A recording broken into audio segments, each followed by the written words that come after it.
O nosso propósito é estudar a Bíblia de Gênesis a Apocalipse até o findar deste ano. Então, estamos estudando alguns temas muito relevantes que estão nas Sagradas Escrituras. Já estudamos sobre a criação, estudamos sobre a queda da raça humana. Hoje nós estudaremos sobre o dilúvio e na próxima semana estudaremos sobre os patriarcas. Então eu peço que os irmãos olhem com atenção o livro de Gênesis, pois nos traz muitas verdades, são edificantes para a nossa vida. Eu quero começar citando Gênesis capítulo 6, a partir do versículo 5, a corrupção da humanidade. E viu o Senhor que a maldade do homem se multiplicara sobre a terra, e que toda a imaginação dos pensamentos de seu coração era só má continuamente. Então arrependeu-se o Senhor de haver feito o homem sobre a terra, e pesou-lhe em seu coração. E disse o Senhor: destruirei o homem que criei e sobre a face da terra, desde o homem até o animal, até o réptil e até a ave dos céus, porque me arrependo de os haver feito. Esse texto demonstra o arrependimento de Deus, e esse arrependimento significa que ele se entristeceu por ter criado o homem, porque o homem se esqueceu do seu Criador. O homem foi criado para glorificar a Deus, mas depois de se corromper, este homem agora está fazendo a vontade da sua carne, a vontade de Satanás, está entregue aos seus prazeres. A Bíblia diz que nos dias de Noé, as pessoas se ocupavam em casar, em se embriagar, em comer, em viver na prática de orgias. Nós sabemos que nos dias de Noé as pessoas não lembravam do seu Criador. Elas simplesmente viviam uma vida devassa, promíscua, e isso trouxe tristeza ao coração de Deus. E a palavra do Senhor nos diz que assim como foi nos dias de Noé, será nos nossos dias. Estamos aqui enquanto essa geração ímpia, pervertida, ignora o seu Criador. Mas assim como nos dias de Noé, Deus trouxe juízo sobre a terra através do dilúvio. A Bíblia diz que virá fogo do céu, irá consumir essa terra, como o derramamento do cálice da ira do Senhor. Nós sabemos que mediante a corrupção da raça humana, também houve alguém que Deus se agradou. Esse homem se chama Noé. No versículo 8 do capítulo 6 de Gênesis, diz assim: Noé, porém, achou graça aos olhos do Senhor. Deus olhou para a terra procurando alguém que o agradasse, que o louvasse, e ele encontrou Noé. Se ele olhar para dentro dessa igreja hoje, ele consegue encontrar alguém que o agrada, alguém que está louvando a ele, buscando a sua face. A Bíblia diz que assim como Noé foi preservado da destruição, nós seremos preservados. Então que você ache graça aos olhos do Senhor, que Deus ele possa olhar para você e dizer: eu me agrado dele, eu me agrado dela, do seu comportamento, do seu caráter. A palavra do Senhor nos diz que Deus deu uma missão a Noé, e essa missão Deus tem dado a cada um de nós.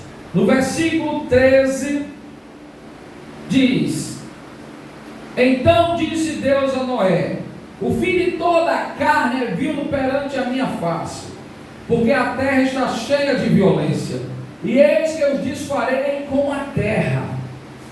Faze para ti uma arca de madeira, de gofer, farás compartimentos na arca, e a betumarás por dentro e por fora com betume.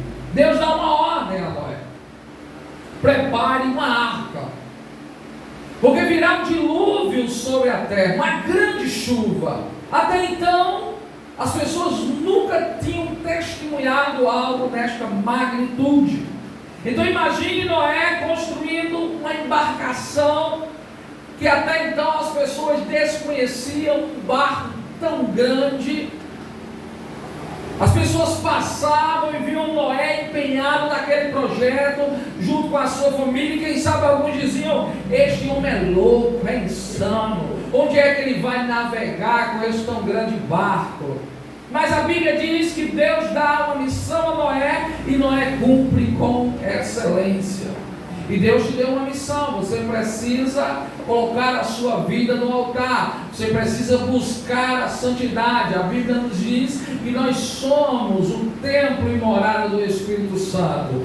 Sem santificação ninguém verá Deus. E assim como Noé se empenhou em preparar aquela arca, nós precisamos nos empenhar para que Deus transforme o nosso caráter. A Bíblia diz que ninguém vai chegar ao céu se não se esforçar, se não se empenhar, se não se dedicar, buscando dia após dia a Deus. Então, a palavra do Senhor nos diz, que depois que Noé preparou aquela arca, veio sobre aquele povo uma grande chuva, como nós conhecemos, um dilúvio. Abriu-se as comportas da terra. Nós sabemos que existe água no subsolo, e também abriu-se as comportas do céu. Deus fez a água brotar da terra, e também caiu água do céu, e o mundo inteiro foi inundado. Gênesis 7:17, acompanhe conosco. E durou o dilúvio 40 dias sobre a terra, e cresceram as águas, e levantaram a arca, e ela se elevou sobre a terra.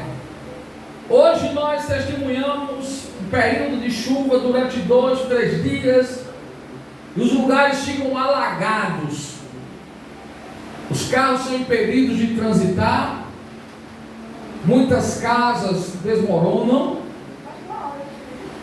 Nós sabemos que uma hora de chuva já pode causar grandes catástrofes.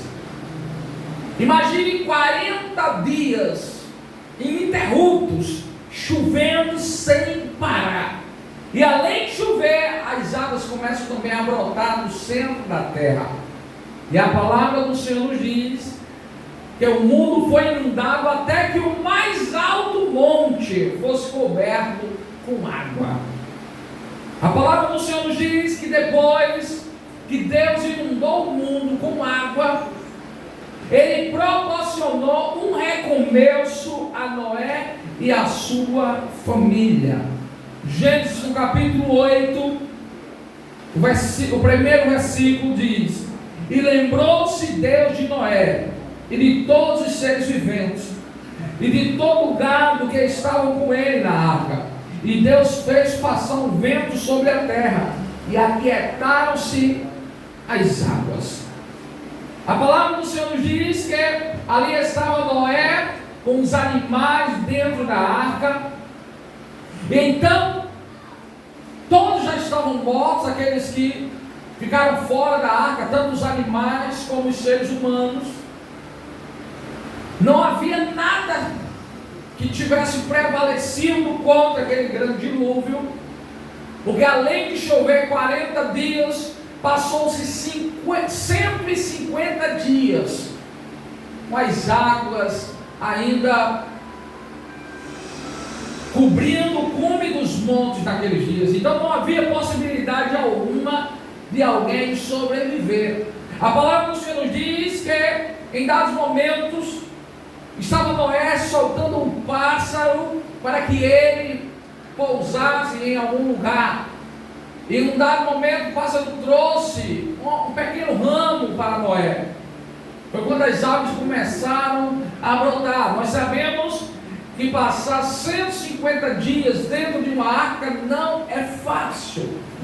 Em dado momento Deus lembrou-se de Noé. O texto diz: estava Noé dentro da arca com o gado, com os répteis, e Deus soprou um vento sobre a terra e aquietaram-se as águas começaram a baixar. Lembre-se que quando Noé entra dentro da arca, Deus também fecha a arca por fora. Então não existe possibilidade alguma de Noé sair da arca, porque além de ele fechar por dentro, Deus também fechou a arca por fora. Mas quando Deus considera o tempo propício para que Noé saia da arca, ele faz com que a água venha baixar.